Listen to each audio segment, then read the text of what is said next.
Vamos entonces, hermanos, en el día de hoy a continuar con la lectura y estudio del Evangelio según San Mateo, y nos corresponde el capítulo 24, así que vamos a proceder primero con la lectura de este extenso y complejo capítulo para poder luego meditar en él. Dice el Evangelio de Mateo, capítulo 24, lo siguiente.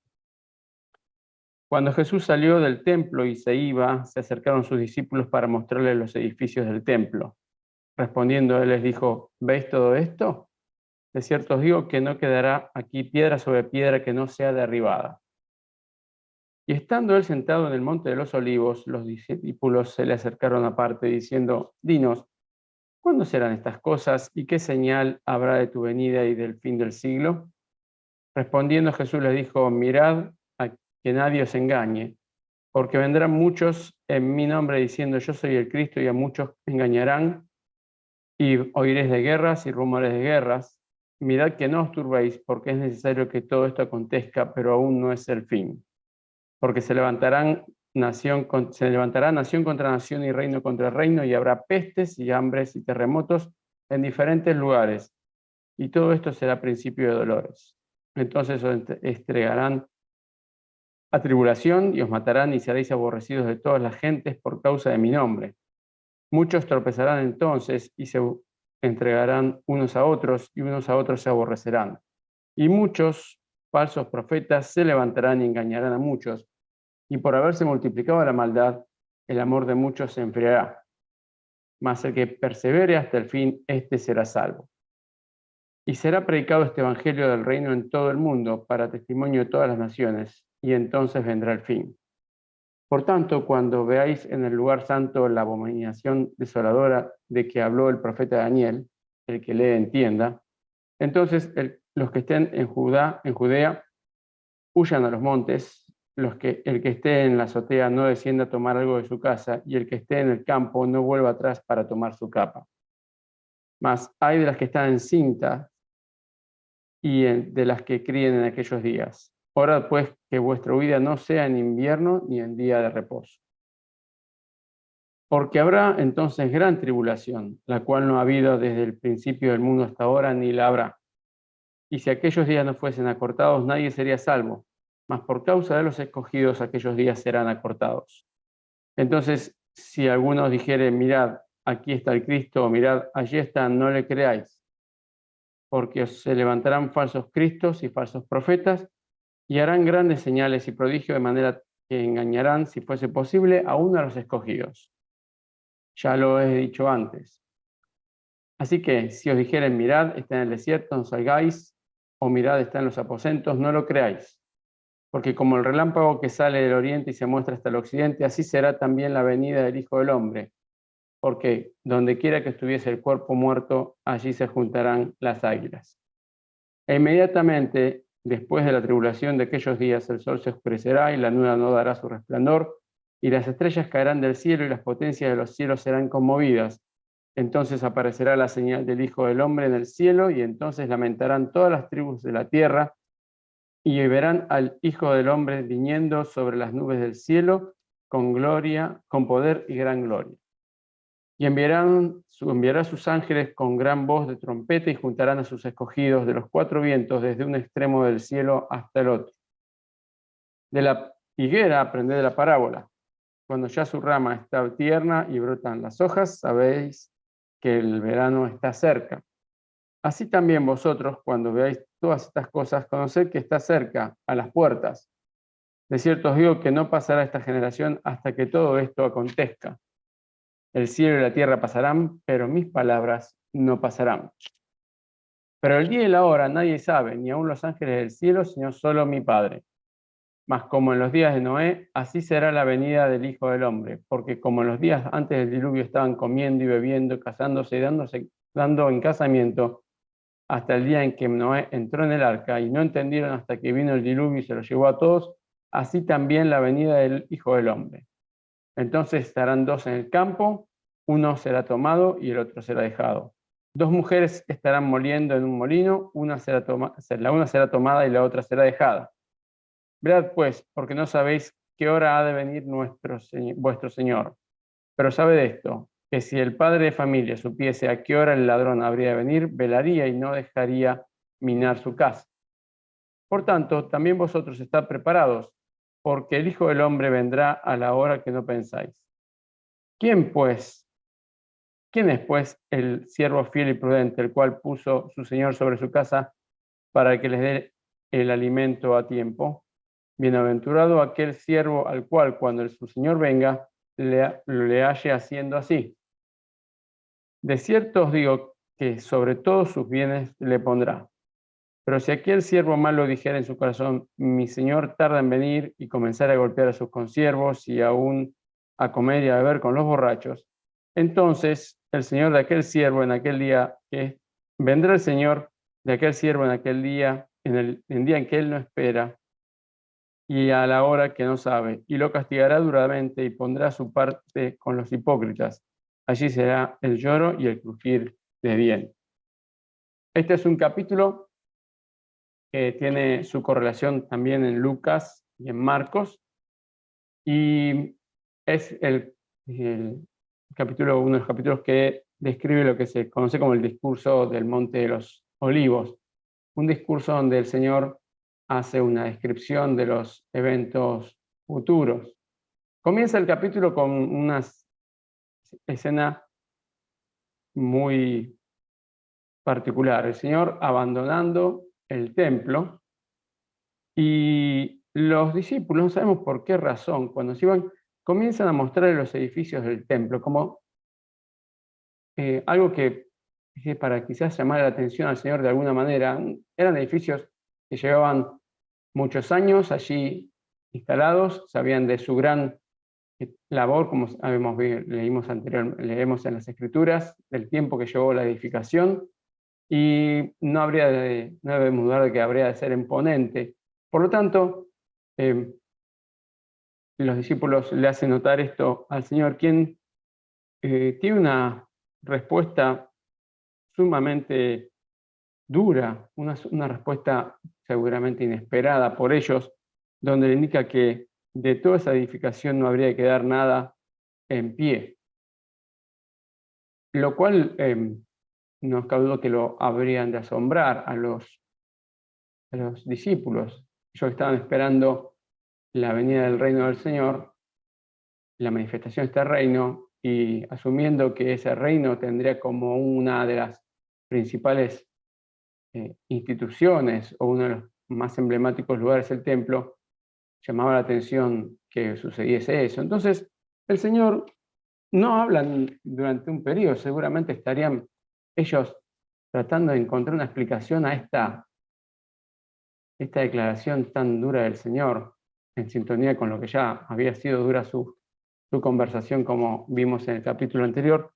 Y los discípulos, cuando está él sentado ya en el monte, descansando, no sé, probablemente mirando a aquella ciudad que la había rechazado, se acercan, lo toman aparte, lo hacen quizás detenerse de la atención que debería estar teniendo con alguna otra persona o con algún grupo de personas que se le habrían acercado, y le preguntan por cuándo serían estas cosas, la destrucción del templo, y qué señal habrá de su venida y del fin del siglo. Y el Señor comienza acá contestando en un orden diferente a como ellos preguntaron.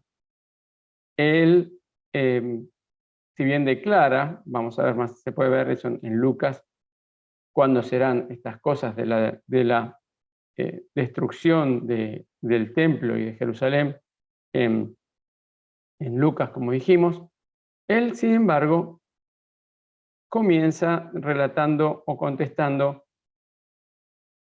con la segunda parte de la segunda de las tres preguntas, que es: ¿qué señal habrá de tu venida? Y él comienza con una expresión que vamos a ver que una y otra vez se repite el concepto a lo largo de todo el capítulo. Dice: mirad que nadie os engañe. Una y otra vez vemos en este capítulo que el Señor llama a sus discípulos a tener una visión crítica, a tener cuidado de las voces y de las circunstancias que ellos van a estar atravesando, porque sin duda, como leímos aquí en el versículo 11, muchos profetas se levantarán y engañarán a muchos. Primero comienza diciendo que habrá muchos que dirán que Él son el Cristo y que tratarán de engañarlos. Luego comienza a describir las situaciones que van a estarse viviendo en el mundo convulsionado, que ellos ya conocían, pero que sin duda vemos que habrán de tener mucha más frecuencia y severidad. Y relata a través de la descripción que tiene el Señor aquí, justamente esos primeros indicios de la época que en la Escritura, en el Apocalipsis estuvimos estudiando, se denomina la tribulación. Comienza justamente diciendo que hay aquellos que se llaman Cristos o que se hacen pasar por Cristo, al igual que vemos aquellos caballos en el principio de Apocalipsis, relatando justamente estas mismas figuras. Un falso Cristo, también la guerra de una nación contra las otras, el hambre y también la peste. Y el Señor aquí también suma uno de los fenómenos que vamos a ver que también se presenta a lo largo de todo el juicio que el Señor desarrolla en el Apocalipsis, los terremotos. Pero además, pero también en consecuencia y en coherencia con el Apocalipsis, dice que esto solamente será el principio de dolores. El periodo de tribulación, el periodo de sufrimiento para la nación de Israel, recordemos que esta profecía que el Señor está enunciando está dirigida a la nación de Israel, está dedicada justamente al pueblo de Dios que habrá de atravesar esta circunstancia, donde dice justamente que entonces se entregarán a tribulación y os matarán y seréis aborrecidos de todas las gentes por causa de mi nombre.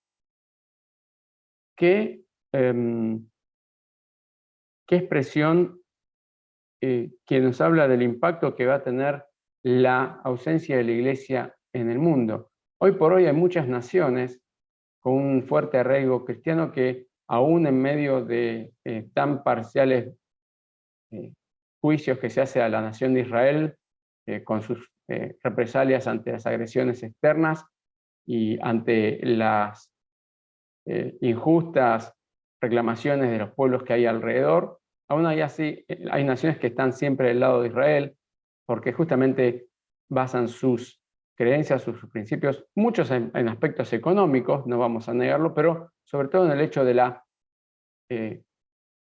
concepción correcta que tienen los hijos de Dios sobre la nación y el pueblo de Israel. Y que en este momento vemos acá que todas las gentes, de todas las gentes, van a ser aborrecidas por causa de mi nombre. Están justamente también hablando de ese grupo de personas que van a estar reconociendo la autoridad del Señor en medio del pueblo de Israel, ya lo hemos visto en Apocalipsis, que serán justamente perseguidos y señalados y segregados por no seguir las directivas de Satanás. Justamente ante esa presión dice que muchos tropezarán entonces del pueblo de Israel y se entregarán unos a otros y unos a otros se aborrecerán. En el Evangelio de Marcos hace una descripción aún más profunda y dramática, porque habla de que padres e hijos mutuamente se entregan, se aborrecen y hasta se matan. Y nuevamente aparece aquí esta figura de falsos profetas que se levantan y engañan a muchos.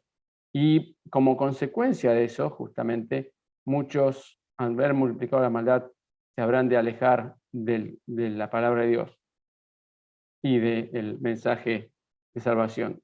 Y aquí dice, más el que persevere hasta el fin, este será salvo. No porque haya una salvación producto de las obras, sino que aquel que pudiera llegar hasta el final habrá de ser salvo del de la sentencia de muerte, de la ejecución de los gentiles, del pueblo que estará bajo el dominio de Satanás, ya lo hemos visto ya en Apocalipsis, y que habrá de tratar por todos los medios de extinguir a la nación, de exterminar a la nación de Israel.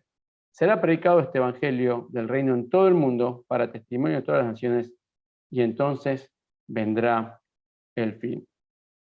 Como dijimos acá, vemos representado estas esos 144.000 que habrán de estar compartiendo la palabra aún a costa de sus propias vidas.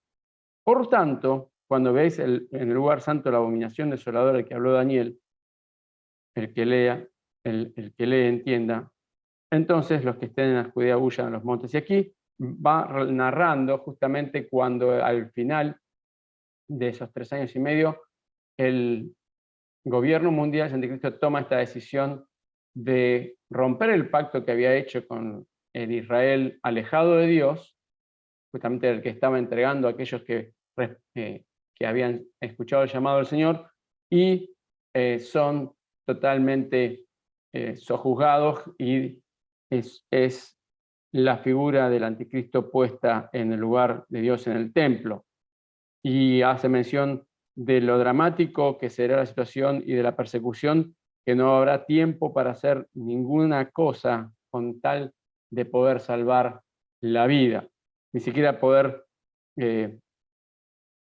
demorar un minuto de más, lo que puede demorarse uno en recoger una cosa como está en su casa y salir, o volver sobre su hacienda para recoger su abrigo. Nada, no habrá posibilidad de desaprovechar el tiempo de ninguna manera.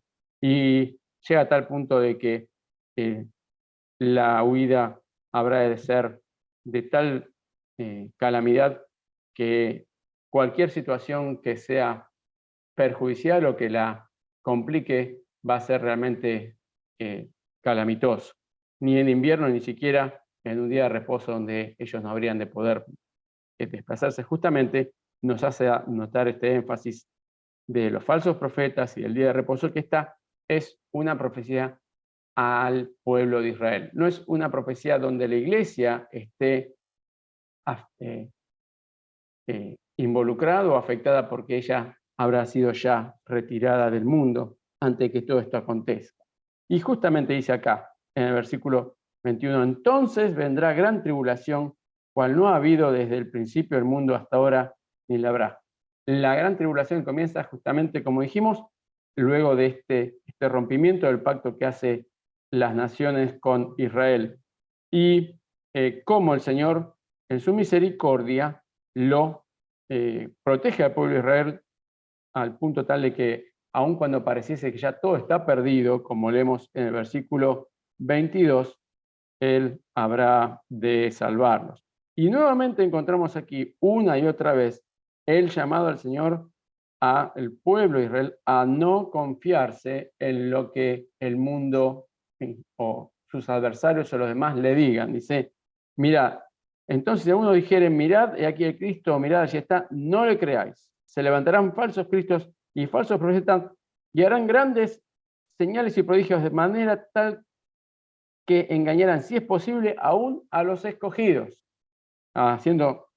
Podemos hacer sin duda referencia al falso profeta como ejemplo más claro allí que encontramos en el libro de Apocalipsis. El Señor le dice justamente, nuevamente, si le dice que salgan al desierto, no salgan. Si le dicen que están en los aposentos, no se acerquen. Es una constante y permanente llamada de atención del Señor a no confiar en lo que ellos van a escuchar o lo van a ver. Y decimos, bueno, pero entonces, ¿en qué debían ellos confiar y en qué debían ellos basarse? Justamente en lo que dice aquí en el versículo 25, lo que el Señor les dijo antes, y como nos dice justamente en el versículo 35 también, que la palabra del Señor, aunque el cielo y la tierra pasen, sus palabras no pasarán. Ellos, aún en medio de las circunstancias que parezcan ser tan diferentes y contradictorias con la esperanza y el mensaje que el Señor les haya dado, deben permanecer firmes. Y dice justamente a partir, del versículo 27, porque como el relámpago sale del oriente y se muestra hasta el occidente, así será también la venida del Señor, del Hijo del Hombre.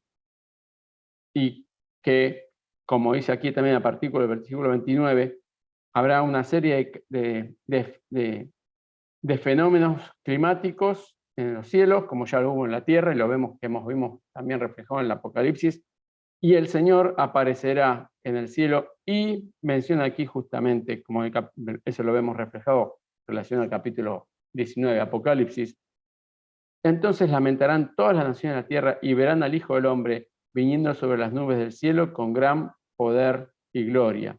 Y enviará a sus ángeles con gran voz de trompeta y juntarán a sus escogidos de los cuatro vientos desde un extremo del cielo hasta el otro.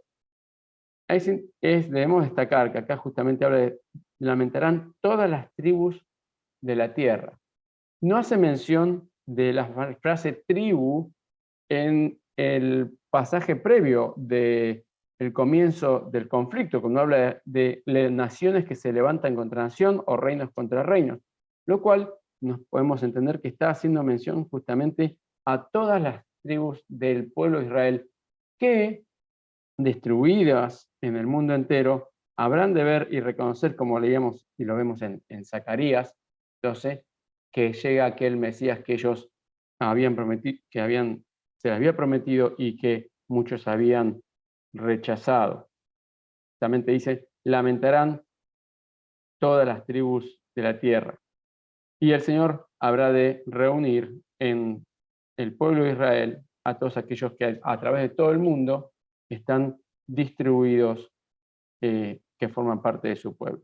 Del versículo 32 al 34, justamente, el Señor hace una parábola para enfatizar el hecho de que el proceso es paulatino, el proceso no es inmediato, como dice aquí, aprender de la idea de la parábola. Cuando su hoja está tierna y brotan las hojas, sabéis que el verano está cerca. El proceso es un proceso paulatino que se va a ir dando y cada vez va a ir eclosionando con mayor violencia.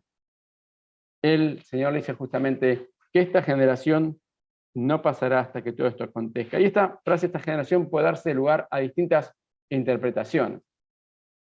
Una interpretación puede ser esta generación como la generación que va a estar sufriendo toda esta persecución, o sea que va a ser un periodo corto de tiempo, como pensamos que serán esos 7 años. También puede ser el término de generación, el pueblo de Israel, y también podemos mencionar como generación, si lo leyésemos en los capítulos eh, paralelos en Lucas y en Marcos, a la generación que habría de ver la caída y destrucción del pueblo, de la ciudad y del templo en el año 70 por Tito.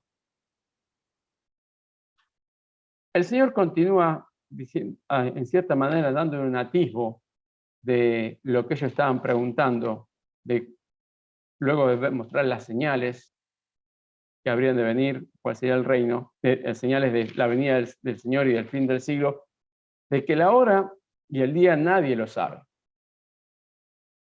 Y que sin lugar a duda, todo esto va a acontecer con la violencia y en la contundencia que tuvo el diluvio.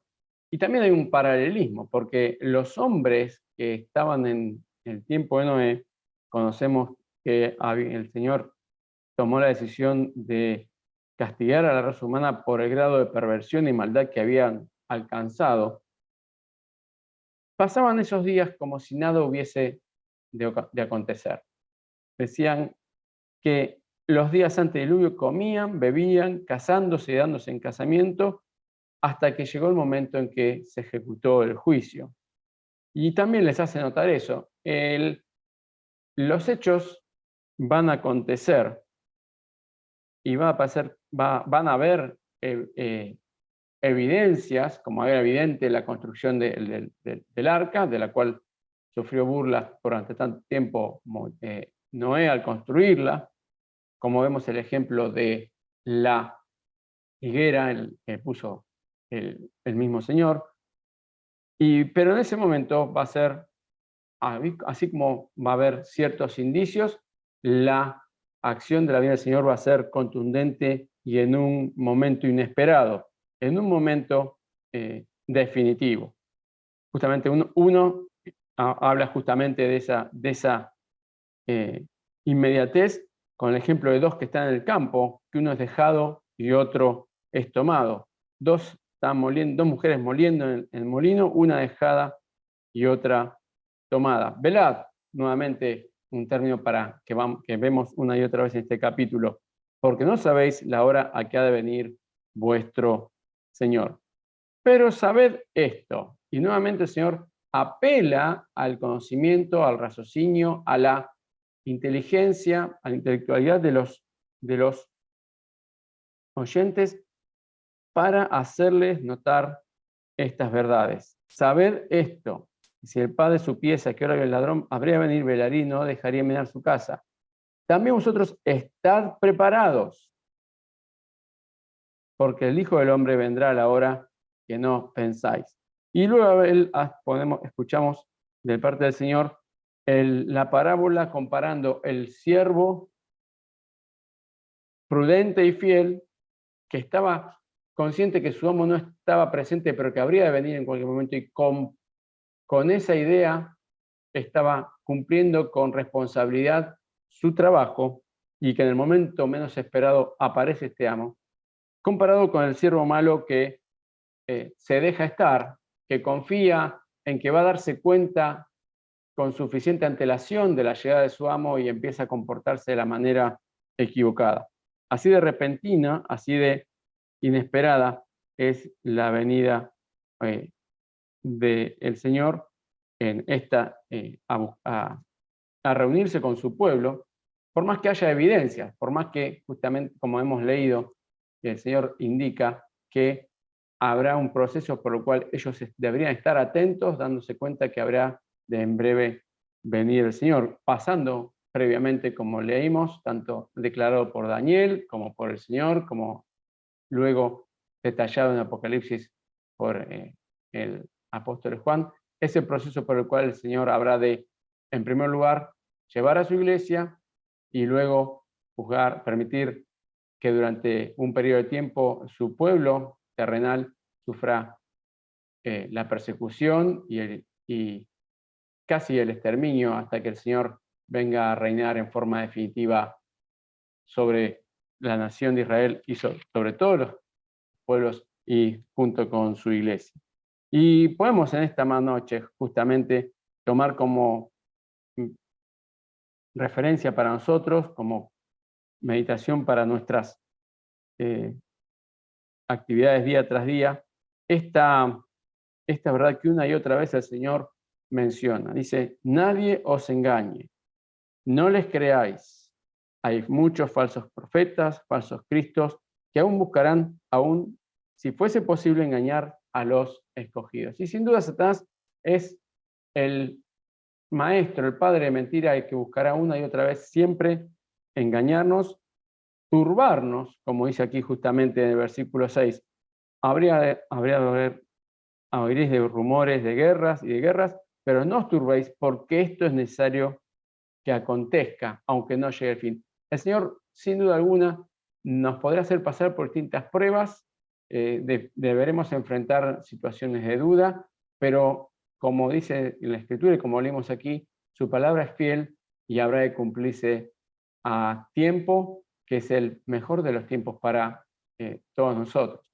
Que en nuestro andar diario justamente podamos afianzarnos del Señor, no permitir que muchas de las propuestas de todo tipo que Satanás pueda poner a nuestro alrededor nos haga dudar, nos haga pensar algo diferente que sin duda va a ser más atractivo, más seductor, hasta pareciese hasta más racional que lo que el Señor nos ha enseñado y nos ha propuesto, pero que sin duda no es lo que Él quiere para nuestras vidas. Que el Señor nos bendiga a poder y nos guíe a poder, así como el Señor les animaba a sus discípulos a estar atentos, a prepararse para las dificultades, para prepararse para las adversidades que habrían de enfrentar, al mismo tiempo sabiendo que la esperanza era cierta e ineludible, que el Señor habría de volver para reinar finalmente sobre todos nosotros en forma final, cuando el Señor, luego de habernos llevado a su presencia, vuelva sobre esta tierra a cumplir con su reinado. Que el Señor nos guíe y nos bendiga esta semana a poder, como dijimos, estar atentos a su palabra y darnos cuenta cuando hay alguna cosa que Satanás pueda poner en nuestro camino para tratar de engañarnos y también turbar. Que el Señor nos bendiga.